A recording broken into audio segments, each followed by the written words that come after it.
My dear friends, welcome in Super Study Tutorial. My name is Aftab आलम। तो मेरे friends, आज का जो वीडियो लेक्चर है वो दो चर वाले रैखिक समीकरण का आज का तीसरा लेक्चर है, ओके, जिसमें हम लोग एक्सरसाइज 3.1 के क्वेश्चन नंबर 2 को सॉल्व करेंगे, ओके। तो आइए एक बार पढ़ लेते हैं क्वेश्चन को। तो यहाँ पर हमारा क्वेश्चन है कि दूसरा नंबर, पहला क्वेश्चन को सॉल्व कर चुके हैं।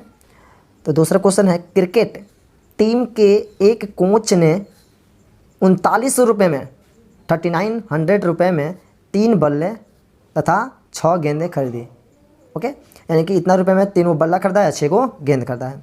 बाद में उसने एक और बल्ला तथा उसी प्रकार की 2 गेंदें खरीदी, ओके। कितना रुपये में? 1300 रुपये में।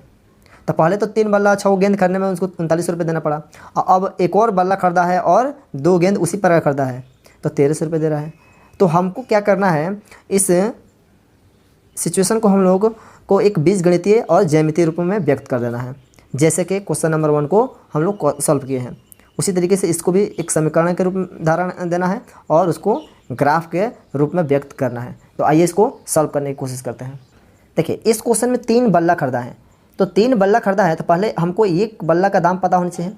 जब एक बल्ला का दाम पता रहेगा तो हम लोग 3 बल्ले का दाम निकाल सकते हैं। तो पहले मान लेंगे, माना कि, तो चलिए एक बल्ला का दाम हमारे पास 100 रुपया आ गया। अब जो भी हो, मान चले एक बल्ला का दाम 10 रुपया है, तो 3 बल्ला खरीदा है तो दाम कितना होगा? 30 रुपया।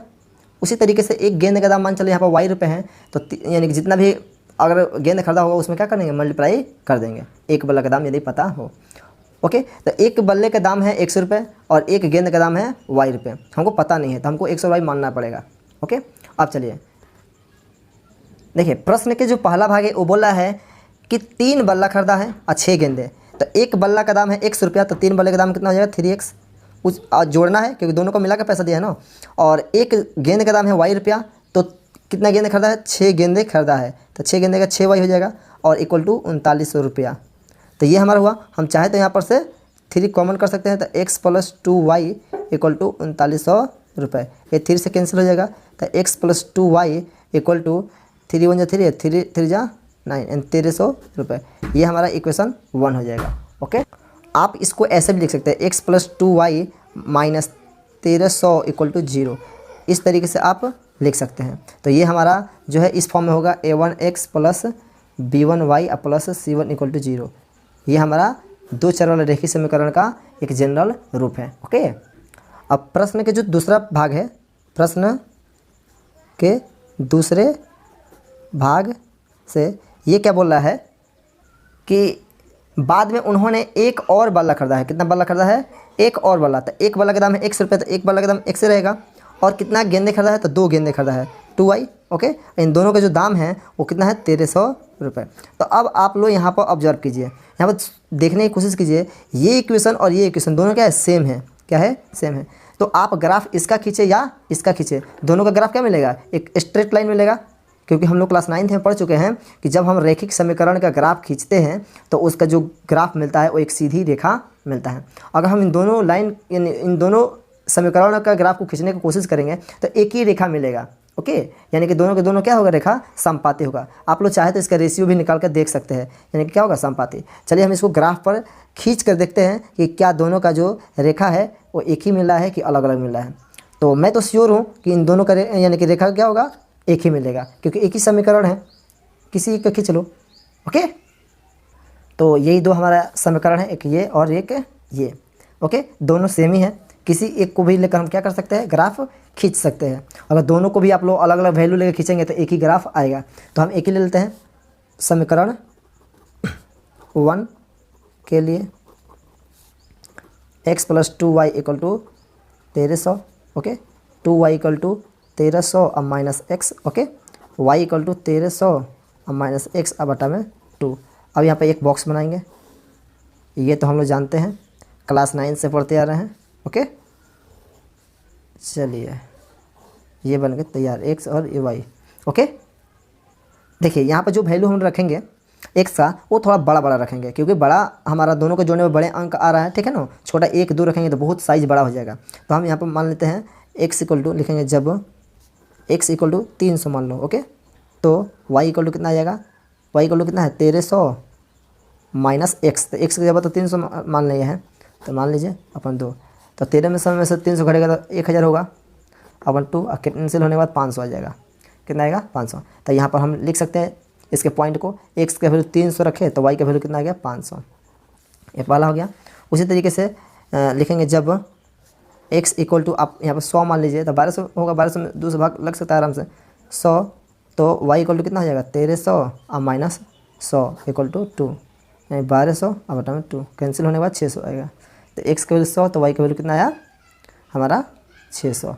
ओके, इसका भी खींचेंगे तो वही हमारा आएगा, तो हम एक ही को खींच लेते हैं। ओके, और हम मान लेंगे कि दोनों लाइन क्या है, उसी लाइन पर समपाती है। ओके, तो चलिए इसको ग्राफ पर प्लॉट करते हैं। देखिए आप लोग चाहो तो दोनों समीकरण का अलग अलग बॉक्स बनाकर ऐसे खींच सकते हैं, यानी कि उसका पॉइंट ले सकते हैं और एक ही वैल्यू आएगा। ओके, लेकिन मैं एक ही इक्वेशन को सॉल्व कर रहे हैं, हालांकि दोनों इक्वेशन तो एक ही है।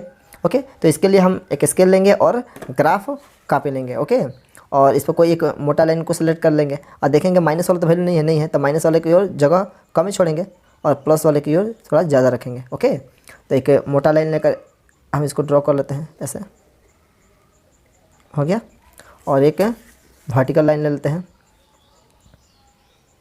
ओके, चलिए तो इस तरीके से हम खींच लिए हैं और हम एक इकाई इक्वल टू 100 मान लिए हैं, यानी 100 का इंटरवल ले लिया है, 100 200 300 400 500 600 700, क्योंकि हमारा पॉइंट का जो वैल्यू है वो बड़ा बड़ा है। ओके, तो अब क्या करेंगे, हम इस बॉक्स को यहाँ पर प्लॉट करेंगे। तो सबसे पहले x का वैल्यू रखा जाता है, उसके बाद y का। तो x का जो वैल्यू है 300 है, कितना है 300, तो यहाँ पॉजिटिव है 300, तो ये जो नोक है कलम का ये ऊपर ही रहना चाहिए, वहाँ पर रखना नहीं है। और चलिए y का वैल्यू कितना है 500, तो 500 प्लस में है कि माइनस में है, प्लस में है, तो ऊपर जाएगा, यही से ऊपर जाएगा।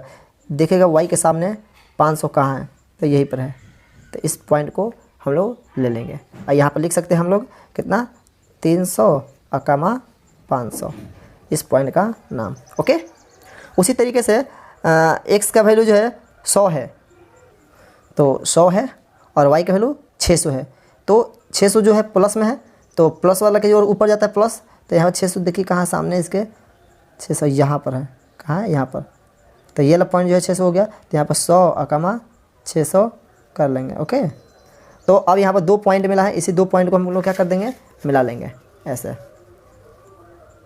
ओके, तो दोनों पॉइंट को यहाँ पर खूब अच्छे से मिलाएंगे, ये हो गया। अब ये जो लाइन है, इसी लाइन पर दोनों क्या है, लाइन है, क्योंकि दोनों इक्वेशन क्या है, एक ही है, तो इसलिए दोनों लाइन क्या होगा, हमारा समपाती होगा। क्या होगा, समपाती, केवल और केवल एक ही हमारा लाइन मिलेगा। और ये बहुत सारे पॉइंट, यानी लाइन जो होता है बहुत सारे पॉइंट का सेट होता है, तो ये बहुत सारे आंसर देगा, यहाँ पर भी आंसर देगा, यहाँ पर बहुत सारा, यहाँ पर x और y।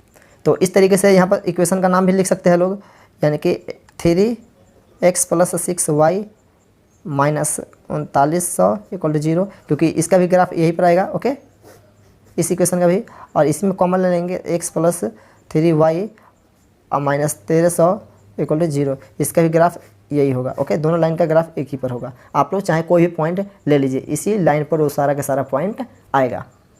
ओके, तो आप लोग इस ग्राफ को अपने से ड्रॉ करने की, खींचने की कोशिश कीजिए। जब तक आप लोग खुद से नहीं पढ़ेंगे तब तक आपको रियल नॉलेज कभी प्राप्त नहीं हो सकता है। रियल नॉलेज तभी होता है जब आप सेल्फ स्टडी करते हैं। ओके, हम लोग तो केवल एक गाइडर हैं, साथ देने वाले हैं कि यहाँ पर कैसे होता है। पढ़ना तो आपको पड़ेगा, सीखना आपको पड़ेगा। Okay, thanks.